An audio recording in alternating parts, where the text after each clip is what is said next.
Estamos começando a nossa terceira aula do módulo 1, Introdução.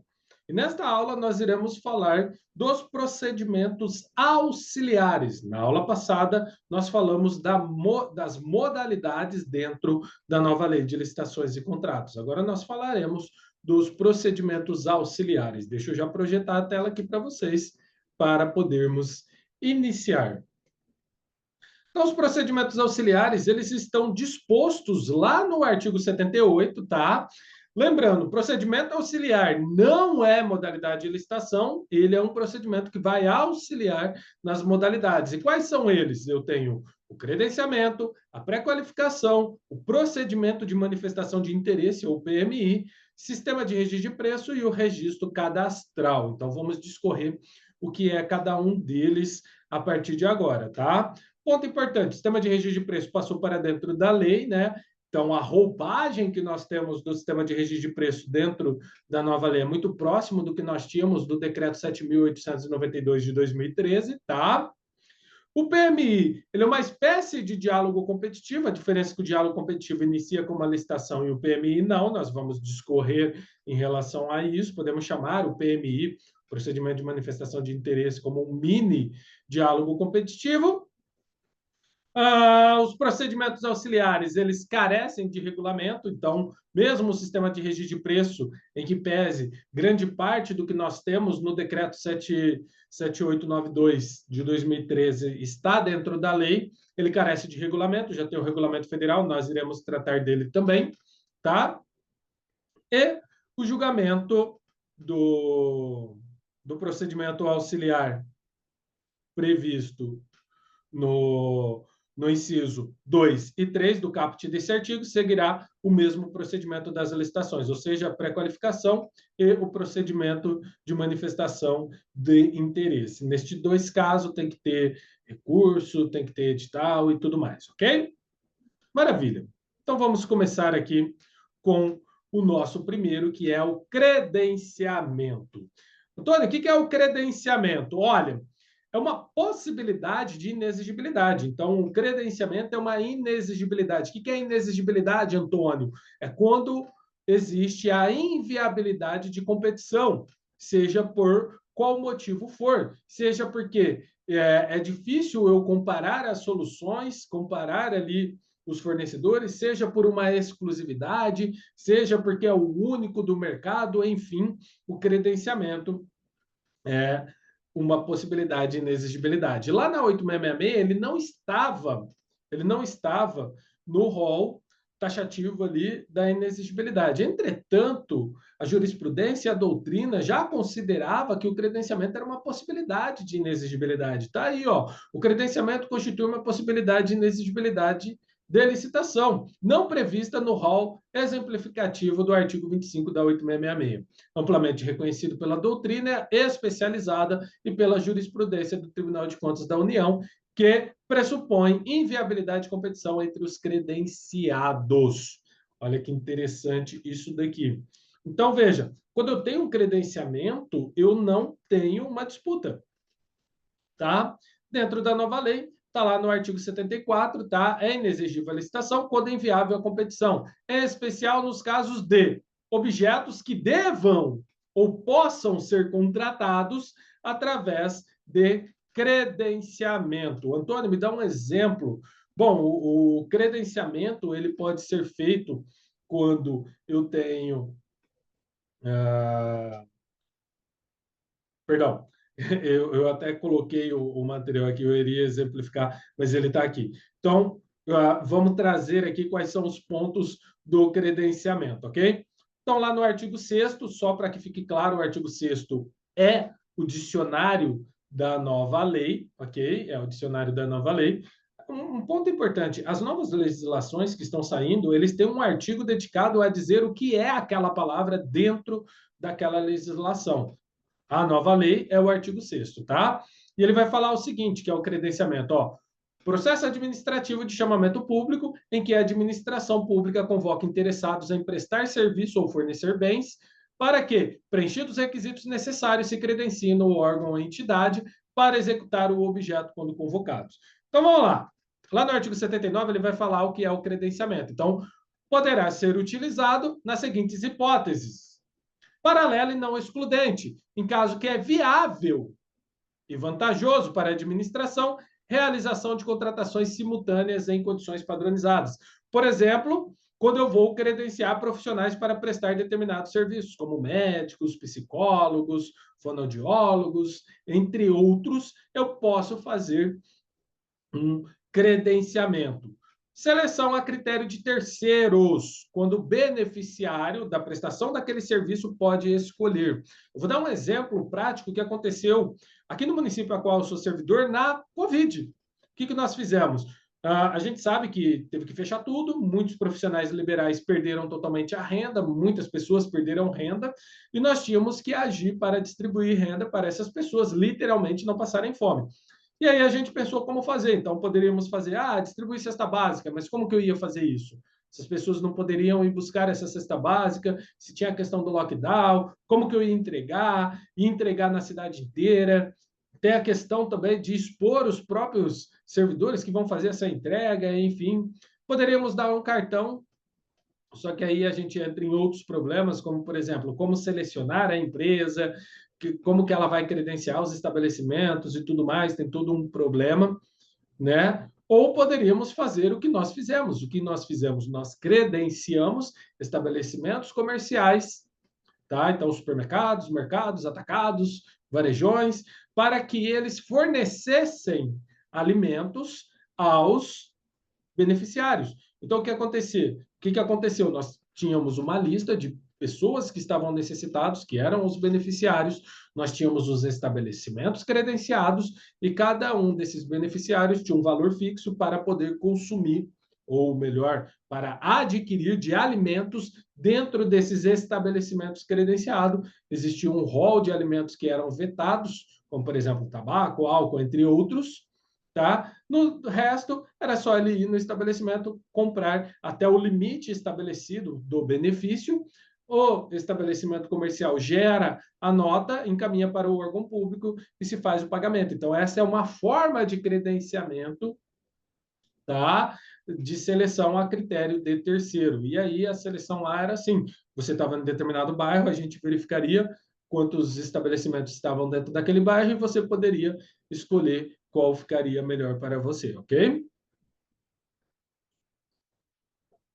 Outro ponto de credenciamento, mercados fluídicos, em que a flutuação constante do valor da prestação e das condições de contratação inviabiliza a seleção de agente por meio de processo licitatório. Por exemplo, passagem de avião, ela é muito volátil, ela altera muito, então daria para eu fazer credenciamento. Um outro exemplo, combustível, até daria para fazer credenciamento. Existem outras formas mais eficientes de se fazer, mas combustível se enquadraria nesta característica do credenciamento. Então, esses são os pontos que eu posso fazer credenciamento. E nestes casos, existe uma inviabilidade de competição. Então, eu vou estabelecer um valor e vou fazer essa contratação. Posso fazer credenciamento, por exemplo, para exame laboratorial, e aí eu coloco tabela SUS, medicamento, entre outros, tá? Apesar que medicamento é mais eficiente e efetivo utilizar licitação.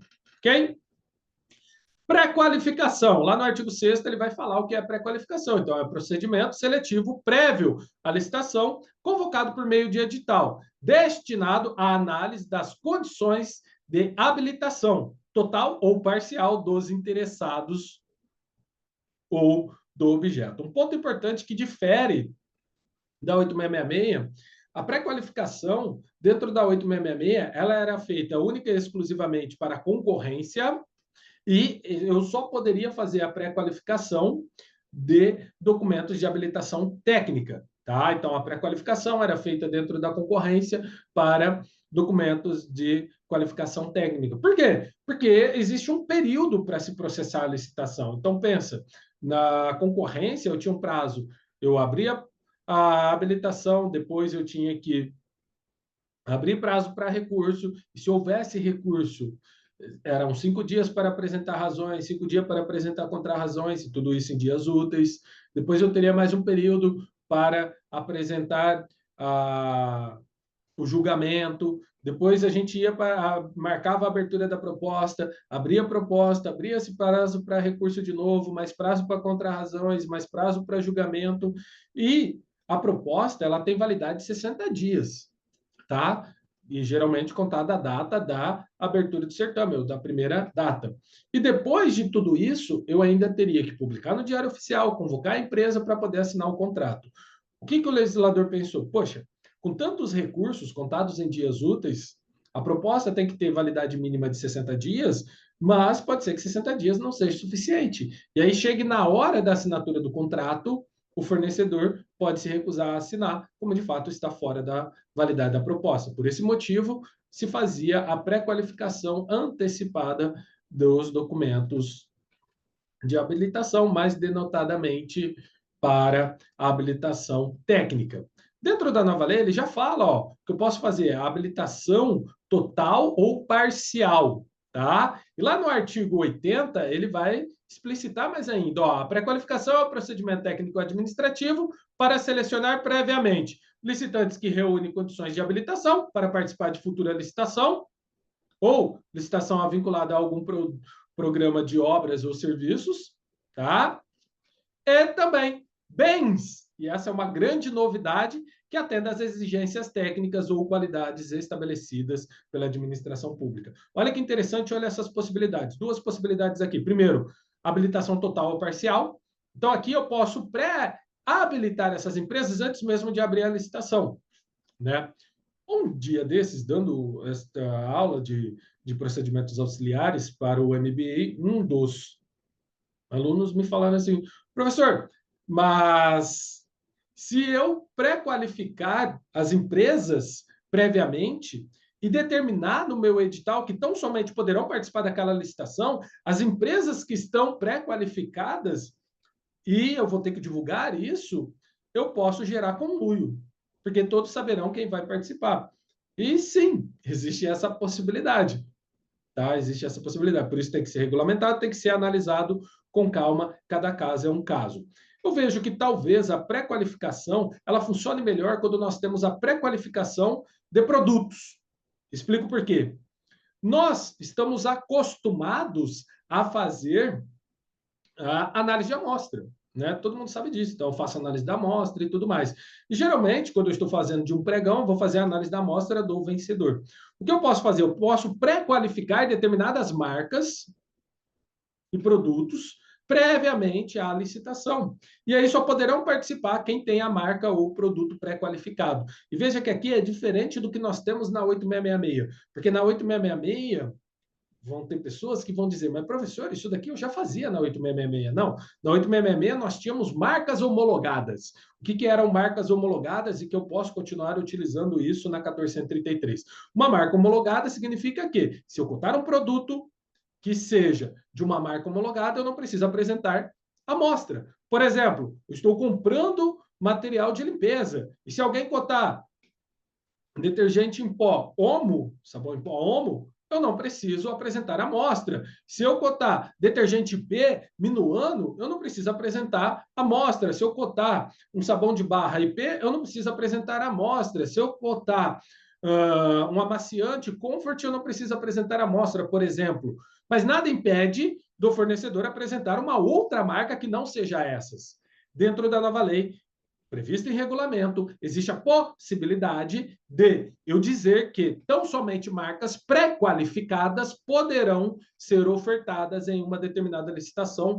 Olha que novidade, olha que interessante, olha quanto que isso pode trazer maior celeridade na licitação, uma vez que eu faça a pré-qualificação, eu já tenho as marcas pré-qualificadas, então somente aquelas marcas poderão ser ofertadas. Eu pulo a etapa de se fazer análise de amostra e gera todo um desgaste, toda uma demora, tá? E aqui eu já faço a licitação e ela acontece fluida, como se não houvesse análise de amostra. Então vai ter disputa, então somente as marcas pré-qualificadas, vai ter habilitação e aí recurso e convocação para a assinatura de contrato. Olha que interessante isso daqui. Um ponto importante esclarecer é que, quando eu estou falando de pré-qualificação, eu posso ou não pré-qualificar uma empresa em relação à habilitação, como também um serviço ou produto. por eu estar falando que eu posso ou não posso, neste caso, tem sim recurso. Eu tenho que dar a oportunidade para que o fornecedor questione caso ele não concorde com a decisão, por exemplo, de não pré-qualificar uma determinada marca, um determinado produto, um determinado serviço, ou não pré-qualificar a habilitação. Então, tem que tomar cuidado com isso, tá? E quais são os principais cuidados? Primeiro, se eu quero fazer um procedimento de pré-qualificação, esse procedimento tem que ser permanentemente aberto, tá? Segundo, eu tenho que indicar qual a modalidade futura que eu vou utilizar para contratar aqueles produtos ou aquela habilitação que eu estou pré-qualificando agora. A administração deverá examinar os documentos apresentados até de 10 dias úteis, quando nós estamos falando de pré-qualificação de habilitação. No caso de bens e serviços, os que são pré-qualificados deverão integrar o catálogo de bens e serviços da administração pública, tá? E a pré-qualificação terá validade de 1 ano, não sendo superior ao prazo de validade dos documentos, quando nós estamos falando de pré-qualificação de habilitação. Então, a pré-qualificação de habilitação, ela terá validade de 1 ano, limitado ao documento que vai vencer. Não pode ser superior aos documentos que vão vencer ali. Essa pré-qualificação antecipada aqui, ela vai muito de encontro do CRC. Lembra do CRC? O CRC era justamente para a empresa não precisar apresentar os documentos de habilitação novamente em uma licitação no órgão público a qual ela estivesse cadastrada e o seu CRC estivesse válido. Só que a gente pedia redundantemente, né? Pedia o CRC e também pedia os documentos de habilitação. Aqui a ideia da pré-qualificação, caso seja feita para documentos de habilitação, é que ele não precise apresentar os documentos de habilitação quando estiver participando de uma licitação, ou, em algum caso, a depender de regulamento, tem que ter um regulamento, e a justificativa para isso, eu posso dizer que somente empresas pré-qualificadas poderão participar essa pré-qualificada de habilitação. Outro ponto é a pré-qualificação de produtos e serviços, que eu posso dizer que aqueles que são pré-qualificados não precisam apresentar amostra, e aí eu tenho o que nós chamamos de marca homologada pela 8666, ou eu posso, a depender do regulamento, determinar que tão somente poderão participar da licitação aqueles produtos ou serviços que foram previamente pré-qualificados. Existe essa possibilidade, desde que isso esteja em seu regulamento. Por este motivo, o parágrafo 2º mesmo do artigo 78, ele já vai tratar disso, né, que tem que ser regulamentado. Então, cada ente federativo tem que fazer o seu próprio regulamento em relação a isso. Estamos chegando agora ao procedimento de manifestação de interesse. Antônio, o que é o procedimento de manifestação de interesse? Está lá no artigo 81, e ele vai falar que é o seguinte, ó, a administração poderá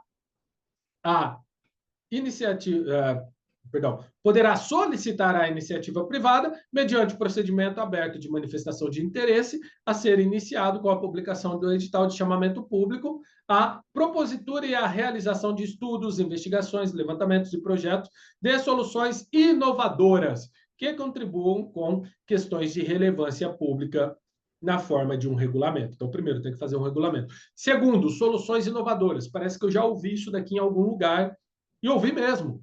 A gente ouviu isso quando estávamos falando do diálogo competitivo. Então, vamos lá, vamos entender o que é esse PMI. Não muito raro, nós, como servidores públicos, nós recebemos, às vezes, na porta do órgão público, algum fornecedor que chega e fala assim, pô, você está com um problema assim, assim, assado, disso, aquilo, aquele outro, e eu tenho uma solução para este seu problema, tá? Geralmente, a gente até escuta a solução dele e tal, mas não tem muito o que a gente fazer. Vai ter que abrir uma licitação e tudo mais. No caso concreto, hoje, com a possibilidade do PMI, se isso acontecer no seu órgão público, o que você pode fazer? Legal, vou abrir um chamamento público de procedimento de manifestação de interesse, você vem, apresenta formalmente esta sua solução, entretanto, ela vai ser aberta para outras empresas também apresentar as soluções dela. E aí eu desenho o meu problema e eu peço para que o mercado apresente uma solução. Lembrando, solução inovadora, tá? Lembra que quando nós falamos do diálogo competitivo, nós tratamos um pouco sobre a questão de fomento, né? Então, Para fazer algo, eu tenho que ter um fomento. Para fazer algo, eu tenho que ter um motivo, eu tenho que motivar. As pessoas só vão agir porque elas querem ganhar algo ou têm medo de perder algo. Isso é básico da humanidade. E aqui, no procedimento de manifestação de interesse, tem um ponto interessante que joga contra. Porque, veja, olha isso daqui. Os estudos, a investigação, os levantamentos e os projetos vinculados à contratação e de utilização para a licitação, realizado pela administração ou com autorização, estarão dispostos dos necessários. E o vencedor deverá ressarcir o dispêndio correspondente para quem deu a ideia, conforme especificação em edital. E outro ponto que eu preciso entender é o seguinte, ó, o PMI não gera direito do realizador de preferência na licitação, então ele não tem preferência nenhuma, em partes. A gente vai entender isso daqui. Não obriga a realização de licitação, tá? Não implica o direito de ressarcimento do valor da elaboração. Isso só vai acontecer se houver licitação e se houver um vencedor. Será remunerado somente pelo licitante vencedor, tá? E para a aceitação, a administração deverá elaborar um parecer fundamentado que comprove que o que foi entregue é suficiente para a compreensão do objeto que atenda às necessidades do órgão, baseado na solução tecnológica apresentada. Então, vamos lá. Primeiro ponto que a gente tem que entender que difere o PMI, o procedimento de manifestação de interesse, do diálogo competitivo. O primeiro ponto é o seguinte: o diálogo competitivo ele já inicia com uma licitação. Ou seja, no diálogo competitivo, é certeza absoluta que eu vou contratar aquela solução. No PMI, não. No PMI é uma possibilidade de contratação de uma possível solução para um problema. Então, um órgão público pode abrir um PMI, podem ser apresentadas as soluções e ele pode entender que aquelas soluções não fazem sentido ou o custo para resolver o determinado problema com aquelas soluções apresentadas é maior do que manter o problema e não fazer nada. Sim, não tem problema nenhum. E aqui começa o primeiro problema. Por qual motivo que eu vou despender recurso, tecnologia, pessoal, para apresentar uma solução viável para um órgão público, se quiçá ele vai contratar? Então, eu não vou, porque tem custo, tem todo um dispêndio envolvido para se proporcionar, para trazer uma solução. É mais fácil eu esperar o órgão público dizer o que ele quer e dizer se eu vou participar ou não. Todas as vezes que eu tenho que demonstrar para o órgão público a solução, estou falando de fazer um levantamento, estou falando de fazer um estudo, estou falando de capital intelectual, de capital financeiro, capital tecnológico para apresentar uma melhor solução para aquele problema. E se eu não tenho nenhuma certeza de que eu vou ser contratado, por qual motivo que eu vou apresentar? Por esse motivo, o legislador colocou que, caso a solução apresentada se torne uma licitação, o vencedor vai remunerar quem deu a ideia. E esta é uma das diferenças em relação do PMI com o diálogo competitivo. É a segunda diferença. A primeira diferença é, diálogo competitivo já começa com uma licitação, então é certeza absoluta que eu vou fazer a contratação daquela solução. No PMI, não tem garantia nenhuma de que eu vou contratar aquela solução. Essa é a primeira diferença. Segunda diferença, no diálogo competitivo, eu vou escolher a solução de uma das empresas, tá? E esta empresa vai, se ela não vencer a licitação, depois na fase competitiva, ele não vai ser ressarcido por nada. Aqui, no diálogo, no procedimento de manifestação de interesse, se eu dei a solução e a minha solução foi aceita, depois, quando virar a licitação, se eu não ganhar a licitação, eu vou ser ressarcido por quem ganhou a licitação. Olha que interessante, esse é o fomento. Se eu apresentei, eu vou receber pelo projeto, mas eu só vou receber pelo projeto tão somente se aquilo se tornar uma licitação e tão somente se houver um vencedor. Aqui foi de uma sagacidade, então, talvez essa palavra nem exista, mas o legislador ele foi sagaz quando ele fez essa parte da legislação. Veja, se eu faço uma legislação em que o simples fato de alguém apresentar proposta ali no PMI, apresentar a solução, eu vou indenizá-lo, eu vou ter empresas que estão mais preocupadas em fazer e ser escolhida para receber. Independente daquele projeto fazer ou não fazer sentido, independente de ser bom ou não. Aqui, por outro lado, eu somente serei ressarcido se aquele projeto se tornar uma licitação. Ou seja, o projeto tem que ser bom, porque não basta ser escolhido, ele tem que ser um projeto bom, porque se ele não for um projeto bom, ele não vai se tornar uma licitação. Outro ponto, eu só vou ser ressarcido se houver um vencedor. Para que haja vencedores, esse projeto tem que ser viável, porque senão o mercado não vai querer executá-lo. Então, veja, o projeto tem que ser bom e tem que ser viável. Aqui eu já fecho um fomento. Não adianta eu apresentar qualquer porcaria. Eu tenho que apresentar algo que seja bom, que seja viável, para ser escolhido, para ser levado adiante como uma licitação, para ter alguém que vença essa licitação. E nada impede de eu também poder participar dessa licitação. Um outro ponto muito interessante é que quem vai ressarcir o custo para encontrar essa solução é o vencedor. E aqui, minha amiga, meu amigo, parece algo bobo. E na prática, quem vai pagar isso é o próprio órgão público. Por quê? Porque se eu sei que eu vou ressarcir alguém a algo, isso vai estar no meu custo. Então eu vou cobrar isso. Só que aqui nós temos dois pontos que o legislador trouxe que, do meu ponto de vista, salvo erros e enganos, essenciais. E foi uma jogada de mestre aqui. Que, primeiro, para evitar que o próprio órgão público vai lá, faz o PMI, paga para a empresa e depois não transforma isso em licitação, e evitar atos não republicanos, que não vale a pena a gente citar aqui, mas que vocês conhecem aos montes, de pagamento, de promessas políticas, entre outras coisas, tá? E também, imagine a seguinte situação. Se eu apresento um projeto e eu quero executar, eu já apresentei o projeto, já tive todo o custo. Então, para mim, eu, Antônio, eu posso me tornar mais competitivo a partir do momento que eu posso abrir mão de parte do custo para a elaboração desse projeto. Então, eu abro mão de parte do custo para a elaboração desse projeto, tendo em vista que eu quero ganhar essa licitação e executar o projeto a qual eu elaborei. Então, veja, eu me tornarei mais competitivo do que os meus concorrentes, e por este motivo eu já mencionei ali que, em que pese a lei diz que não tem nenhuma garantia de favorecimento a quem elaborou, quem foi escolhido com a melhor proposta, tem duas garantias, sim, ainda que implicitamente.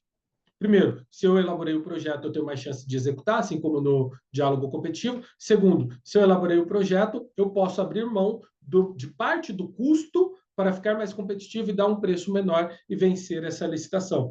Então, este ponto da lei em dizer que quem vai remunerar o dispêndio ou o custo para a elaboração da solução será o vencedor, ele tem dois fatores que, na minha opinião, são o elixir ali do diálogo competitivo, que é evitar que ele seja utilizado errado, de forma errônea pelo gestor público, utilizando para pagar promessas, entre outros, ou pagar empresas e depois não ir à frente com os projetos, tá? E também garantir que eu tenha uma maior competitividade, talvez um preço menor, levando em consideração que se eu elaborei o projeto, eu, Antônio, elaborei o projeto e quero executar, eu posso abrir mão de parte do custo do dispêndio para eu me tornar mais competitivo e assim levar essa licitação.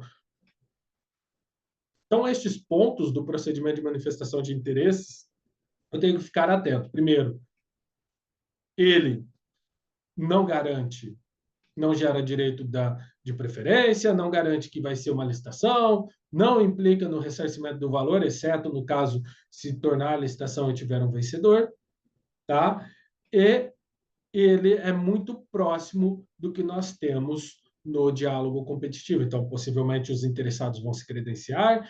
Eu posso colocar ali, conforme regulamento, uma habilitação mínima para evitar de que apresente projetos que não façam sentido e fica aquele monte de projeto, eu tenho que analisar. Eu vou ter ali a fase de análise individual dos projetos, vou escolher um, monto o termo de referência projeto básico em cima daquele projeto apresentado, faço a licitação, o vencedor vai remunerar quem deu a ideia, ok? Registro cadastral. Está lá no artigo 87, então, para fins desta lei, os órgãos ou entidades da administração pública deverão utilizar o registro cadastral unificado disponível no PNCP, para efeito do cadastro unificado dos licitantes, na forma de regulamento. Então, tem que ter um regulamento para isso, tá? Parágrafo 1º, o sistema de registro cadastral unificado será público e deverá ser amplamente divulgado e estar permanentemente aberto aos interessados e será obrigatória a realização de chamamento público pela internet, no mínimo anualmente, para atualização do registro. Olha que interessante isso daqui, ó. O registro cadastral, no futuro, já viram aquele score do Serasa? Você já fez o cadastro no site do Serasa para saber se você tem score, não tem score? Não, né? Mas todos os cidadãos que têm CPF, que fazem compras, denotadamente compras parceladas, estão lá dentro do cadastro positivo do Serasa. E lá ele tem uma espécie de score, que é uma pontuação que leva em consideração N fatores para dizer se você tem mais chances de obter crédito sim ou não e se você tem chances de pagar aqueles créditos sim ou não. Ou seja, isso facilita você conseguir crédito. Existem outros, mas esse do Serasa é um dos maiores. Esse registro cadastral unificado pode ser utilizado no futuro como uma espécie de Serasa para as instituições, no futuro, poderem dar Antecipagov para empresas, porque, veja, o que é o lastro dentro do Antecipagov? É o contrato. E como que eu sei se aquela empresa vai executar ou não o contrato? Porque se ele não executar, vai ter rescisão do contrato, o órgão público não paga, qual que é o lastro? Então, veja, eu vou conseguir melhorar a oferta de crédito e também a questão dos juros, eu vou conseguir ter seguros mais baratos, então carta-fiança, seguros, tá? Denotadamente, dentro da nova lei, existe a possibilidade de eu colocar em edital e exigir que a seguradora conclua a obra caso a empresa não consiga concluir.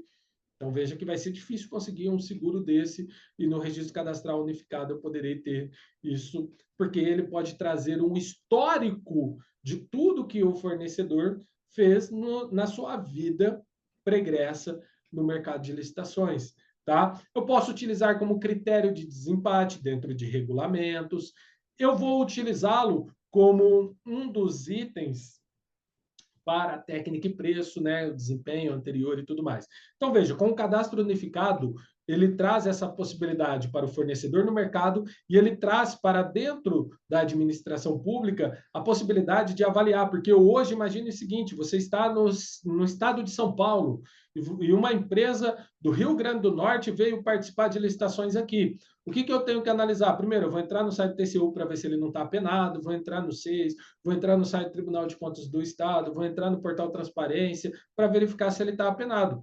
Só que ele pode ter vendido para o Brasil inteiro. E pode ser que ele não esteja apenado em nenhum órgão federal, em nenhum órgão estadual ou municipal dentro do Estado de São Paulo. Eu olhei no site do Estado de São Paulo, olhei no site da União. Não está lá.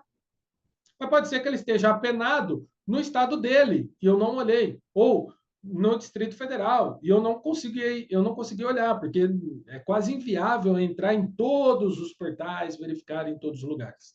A partir do momento do registro cadastral unificado, eu vou ter um histórico daquele fornecedor e tudo estará disposto lá via PNCP. Então, todos os contratos estarão lá. Lembrando, tudo isso que eu estou falando do registro cadastral são possibilidades que carecem de regulamento e são pontos que eu vejo que poderão existir, tá bom? Que fique bem claro aqui. Mas voltando, ele poderá ter ali todos os contratos, todas as advertências, as multas, as penalidades, o acompanhamento e tudo mais. Então, tudo estará disposto ali. Então, eu, como servidor, consigo avaliar melhor se aquele fornecedor ele preenche realmente os requisitos para ser contratado. Eu, mercado, quando eu estou falando mercado, estou falando do mercado de crédito, de seguro, consigo avaliar aquele fornecedor para conseguir créditos com taxas melhores no Antecipagov, para conceder seguro de uma forma melhor. Então, veja quantos benefícios que o registro cadastral unificado ele pode trazer, ok? Então, vamos lá. Deixamos por último o sistema de registro de preço, talvez aquele que nós é mais, iremos utilizar no dia a dia. Já vamos começar aqui com os atores do sistema de registro de preço. E o primeiro ator é o órgão gerenciador. Quem que é o órgão gerenciador? É aquele que faz todo o sistema de registro de preço. É dentro dele que está toda a fase interna, é ele que vai selecionar os fornecedores, é ele que vai fazer toda a análise.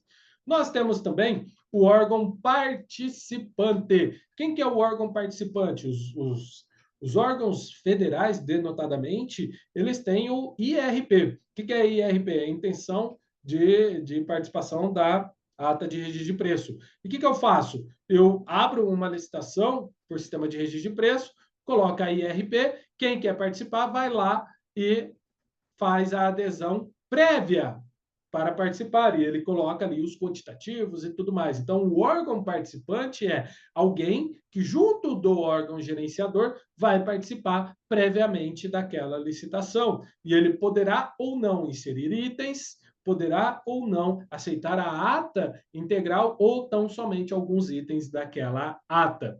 E depois nós temos o órgão não participante. Quem que é o órgão não participante? Aquele que não esteve envolvido na fase interna. Ele só vai aparecer posterior quando eu já tenho a ata de registro de preço. É o que nós chamamos de carona. Então, o carona é o órgão não participante. Existem regras para o carona. E quais são essas regras para o carona?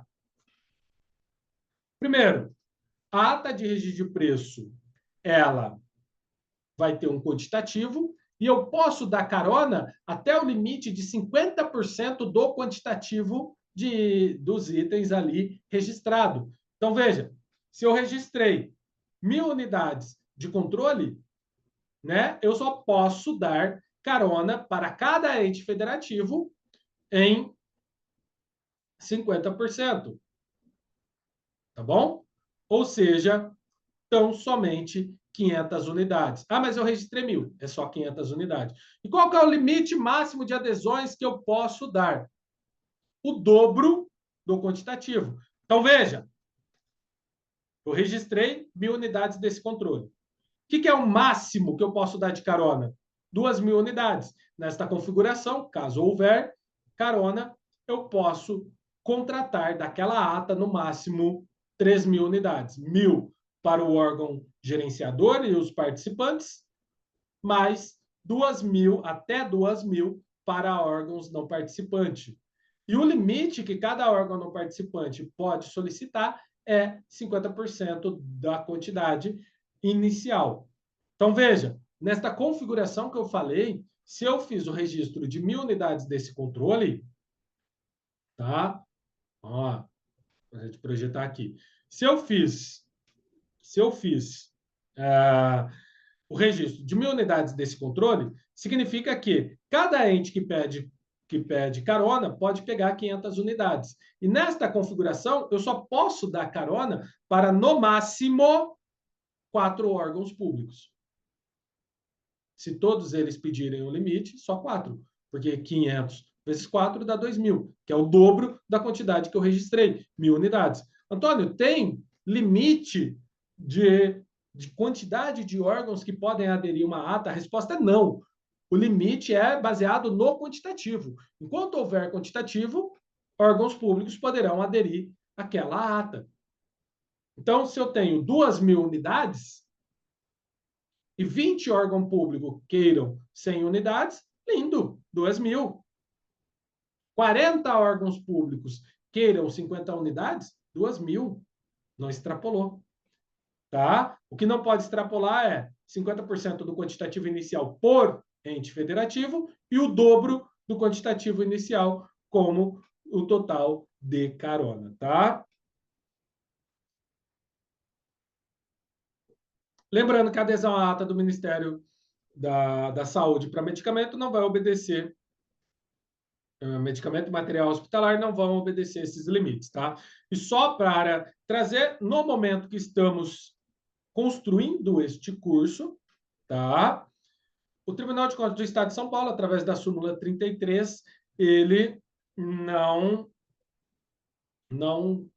é vedado, ele não aceita que os órgãos dentro do Estado de São Paulo participem de carona, ou deem ou recebam carona, tá? Ele tem que ser um órgão participante ou gerenciador dentro do Estado de São Paulo. Isso, por enquanto, até no momento que estamos fazendo esta aula, no início de 2024, tá bom? Bom, como nós já falamos, o sistema de registro de preço, ele tem que ser regulamentado. E o regulamento federal é o decreto 11.462 de 2023. Antônio, eu posso fazer outro regulamento? Pode, sem problema nenhum. Se você é estado, se você é município, você pode fazer seu regulamento. Ou você pode utilizar o regulamento federal. Lá no seu artigo 16º ou 16, ele vai trazer o seguinte, ó, o SRP poderá ser utilizado nas hipóteses de contratação direta, por inexigibilidade ou por dispensa de licitação. Olha que novidade. Lembra que quando a gente falou das modalidades, eu entrei um pouquinho nisso daqui e falei, né, que o sistema de registro de preço dentro da 8666 poderia ser feito por concorrência e por pregão. Dentro da nova lei também continua concorrência ou pregão. Entretanto, eu posso fazer também por inexigibilidade e posso fazer também por dispensa, tá? Para a contratação de serviços por mais de um órgão público ou entidade. Isso daqui eu tenho que tomar cuidado, porque eu posso até fazer um sistema de registro de preço por dispensa, mas tem que ter mais de um órgão público ou entidade. Eu posso até fazer um sistema de registro de preço por inexigibilidade, mas tem que ter mais de um órgão ou entidade. Antônio, inexigibilidade, registro de preço, não consegui visualizar como que eu poderia fazer isso.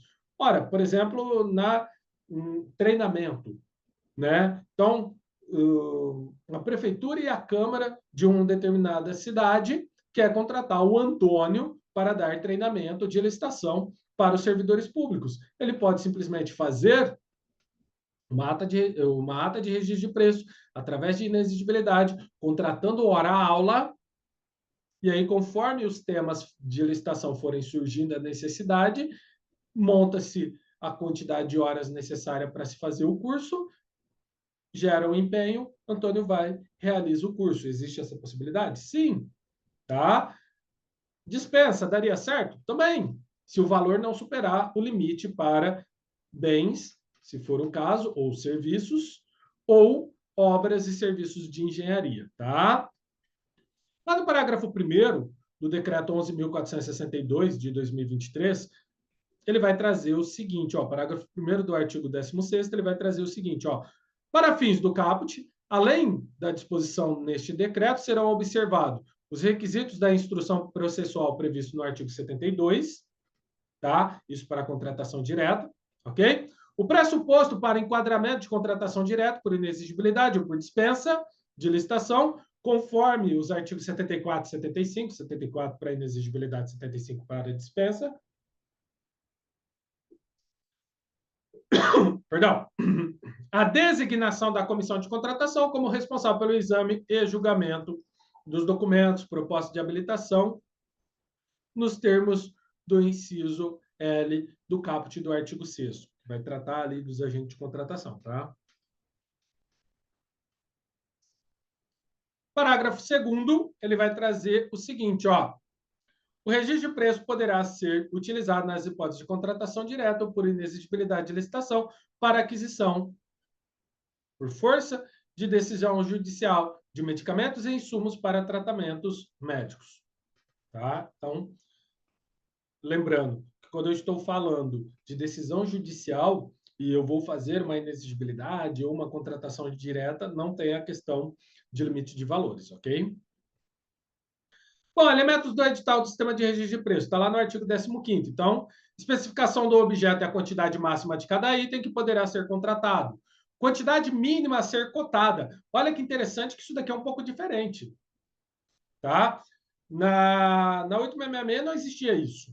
Então, nós fazíamos o registro de preço. Se eu estou pedindo 1.000 unidades, você só pode contratar 1.000 unidades. Aqui na nova lei, ele traz a possibilidade de eu dizer que o fornecedor pode ofertar uma quantidade menor do que a quantidade total. E aí eu vou contratar primeiro o que tem menor preço. Então, por exemplo, quem deu quantidade menor tem o menor preço, contrata ele primeiro, depois eu vou contratar o outro, não existe nenhum problema. Mais ou menos próximo do que nós temos na cota reservada ou cota de ampla concorrência, tá?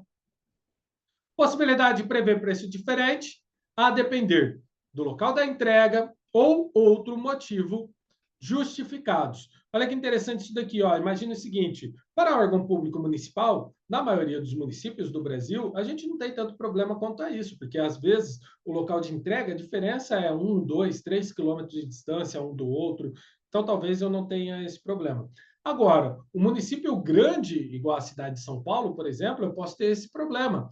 Imagina um órgão público estadual também vai ter esse problema, porque ele pode entregar na capital, no interior, no litoral, do outro lado do estado. Então, as distâncias são muito grandes. Agora, imagina um órgão público federal, que você tem a central de compras lá em Brasília e ele vai mandar a entrega desses produtos lá no sul, depois no norte, no nordeste, no centro-oeste. Então, veja que o local de entrega vai impactar muito na precificação. Então, aqui existe a possibilidade de preços diferentes a depender do local de entrega ou outro motivo a ser justificado, como acondicionamento, acompanhamento, entre outros, tá? Possibilidade de ofertar proposta com quantitativo inferior ao máximo previsto em edital, que está de acordo com uma quantidade mínima a ser cotada, tá? Critério de julgamento, condições para alteração ou atualização do preço registrados, eu tenho que colocar isso, hipótese de cancelamento da ata de registro de preço, prazo de vigência da ata de registro de preço, as penalidades pelo não cumprimento da ata de registro de preço e, eventualmente, as obrigações contratuais, quando isso virar um contrato, quantidade máxima de órgãos participantes, inclusão na forma de cadastro de reserva, se houver, vedação à contratação de mais de uma empresa executando o mesmo serviço, se houver essa necessidade, possibilidade desde que justificado de apresentação de amostra, prova de conceito, entre outros. Tá? Então, tudo isso são elementos que eu tenho que ficar atento dentro do meu edital, além do prazo de... Opa, aqui eu repeti. Tá? Cadastro de reserva. O que é o cadastro de reserva? Ele está na própria lei. Tá? Então, lá no artigo 72, ele vai dizer o seguinte, ó, no inciso 7º. O registro de mais de um fornecedor ou prestador de serviço, desde que aceite cotar o objeto em preço igual ao licitante vencedor, assegurada a preferência de contratação baseado na classificação. Então, veja, se eu quero que mais empresas possam participar, eu posso colocar, abrir ali o cadastro de reserva, e aí eles têm que fornecer conforme o valor do primeiro colocado, tá? Atualização do preço registrado. E aqui talvez seja uma das maiores polêmicas, porque o decreto federal ele não trazia explicitamente a possibilidade de alteração de preços. Tá? Entretanto, agora o novo decreto federal ele já traz isso, está lá no artigo 25, tá? E ele vai trazer o seguinte, ó, os preços registrados poderão ser alterados ou atualizados em decorrência de eventual redução dos preços praticados pelo mercado ou de fato que eleve os custos dos bens, da obra ou serviços registrados nas seguintes situações: força maior, caso fortuito, fato do príncipe ou em decorrência de fatos imprevisíveis ou previsíveis com consequência incalculáveis. Ok? Então, até aqui, tranquilo, a gente já fazia isso para os contratos, talvez não para a ata. Em caso de criação, alteração ou extinção de qualquer tributo ou encargo legal, ou superveniência de disposição legal, com comprovada repercussão nos preços. Então, aí também, legal. Agora, o que é novidade é a questão do reajuste ou repactuação. Veja, dentro da nova lei, nós temos que a ata de registro de preço ela terá duração de 1 ano, podendo ser prorrogado por igual período. Ou seja, pode ser prorrogado por pelo menos mais 1 ano. E se eu tenho uma ata com uma vigência tão grande, eu tenho que prever o reajuste ou repactuação, a depender do caso e do objeto a ser contratado. Uma vez que o que nós temos de certeza, nós temos duas certezas claras na vida. A primeira certeza clara na vida é que a gente vai morrer. A segunda certeza clara na vida, morando no Brasil, é que nós teremos uma inflação. Raros são os casos de deflação. E se nós temos inflação, eu tenho que corrigir estes preços. Porque, lembra, na primeira aula de todas que nós falamos da manutenção da proposta? Então, eu tenho que manter o equilíbrio da proposta. Isso é constitucional. Então, eu tenho que prever um índice de reajuste ou repactuação no caso do meu sistema de registro de preço. Por quê? Porque pode ser que ele tenha mais do que um ano de duração. Tá? E os casos de cancelamento da ata? Então, está lá no artigo 20, né, do Decreto Federal, ele vai falar: descumprir as condições estabelecidas na ata, não retirar a nota de empenho ou instrumento equivalente no prazo estabelecido, sem uma justificativa aceitável, não aceitar reduzir o preço registrado, na hipótese em que o preço estiver superior ao preço praticado no mercado, ou sofrer algumas sanções. E tudo isso haverá o cancelamento da minha ata. O que mais também? Cancelamento da ata poderá ocorrer em fato superveniente, decorrente de, por razão de interesse público ou a pedido do fornecedor. Então, o fornecedor ele pode pedir para desistir da ata, a gente já via isso no decreto anterior, tá? Dentro do decreto da nova lei, ele vai trazer basicamente a mesma coisa, tá? Então, descumprir as obrigações, lembrando, o outro era do regulamento anterior, então, descumprir as obrigações, não retirar a nota de empenho, não aceitar reduzir o preço, ser penalizado, tá? Então, tudo isso, além de, é claro, fato superveniente e solicitação pelo fornecedor, desde que seja aceito, ok? Uma das novidades é a questão do remanejamento das quantidades registradas. Está lá no artigo 30. Ele vai trazer o seguinte, ó, as quantidades previstas para os itens com preço registrado na ata de registro de preço poderão ser remanejadas pelo órgão ou entidade gerenciadora entre os órgãos ou entidades participantes e não participantes, desde que previsto em edital. Então, ele vai trazer o exemplo aqui, ó. O órgão participante ou gerenciador para órgão participante ou gerenciador. Então, por exemplo, eu sou um órgão gerenciador, falei que vou consumir 1.000 unidades disso daqui, entretanto, eu já consumi minhas 1.000 unidades e eu tenho órgãos participantes dizendo que precisam dessas unidades, eu posso aliás, eu tenho um órgão participante que diz que precisava de 1.000 unidades, porém ele só vai consumir 500, eu posso solicitar que ele me dê o quantitativo dele e eu continuo consumindo, tá? Órgão participante ou gerenciador para órgão não participante, observando os limites legais. Então, também pode acontecer isso daqui. E deverá ter a autorização do órgão gerenciador e, em caso dos estados, Distrito Federal ou município, distinto, a autorização ou não do fornecedor. Então, o fornecedor também tem que aceitar. E já chegando ao final aqui, tem que tomar muita atenção, tá? Pontos de destaque aqui. Ata de registro de preço não é contrato, não é empenho. Ele é um procedimento, tá? Que fica registrada a intenção de fornecimento. Tem que tomar cuidado com isso. Licitação por sistema de registro de preço é uma expectativa de compra futura, não sendo obrigatória a compra dos itens registrados. Através da ata de registro de preço, são gerados os possíveis contratos ou empenhos ou ordens de fornecimento, tá? O recebimento do contrato, empenho ou ordem de fornecimento poderá ser emitido ao longo da ata de registro de preço, tá? O sistema de registro de preço não é uma modalidade de licitação, e sim um procedimento auxiliar para utilizar com alguma modalidade. Um outro ponto interessante é a questão do cadastro de reserva. Ó, ao aderir o cadastro de reserva, o licitante está se comprometendo a firmar a ata com o preço do licitante vencedor, caso o licitante vencedor não assuma o compromisso, tá? E o licitante não fica obrigado a aceitar a adesão de ata. E aqui é muito importante entender, para que se tenha adesão a uma ata de registro de preço, para que se tenha uma adesão a uma ata de registro de preço, eu tenho que ter 3 elementos essenciais. Primeiro elemento, tem que ter quantitativo. saldo suficiente para ter adesão. Segundo elemento, o órgão gerenciador tem que autorizar essa adesão. Terceiro elemento, o fornecedor tem que aceitar. Se o fornecedor não aceitar, mesmo que tenha quantitativo, mesmo que o órgão gerenciador autorize, não há adesão, não há carona.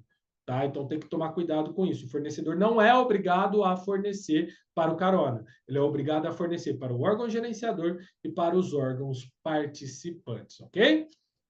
Bom, encerrando agora com o sistema de registro de preço, nós vamos encerrar os procedimentos auxiliares. Mais uma vez eu ressalto, procedimento auxiliar não é uma modalidade, ele tem que estar em conjunto com uma modalidade e mais, tem que ter um regulamento próprio. Então essa é a nossa terceira aula e última aula do nosso módulo 1, introdução. No próximo módulo, nós vamos começar com um planejamento da contratação ou fase interna da nossa contratação dentro da nova lei. Então, bons estudos. Encontro você na próxima aula. Grande abraço e até mais.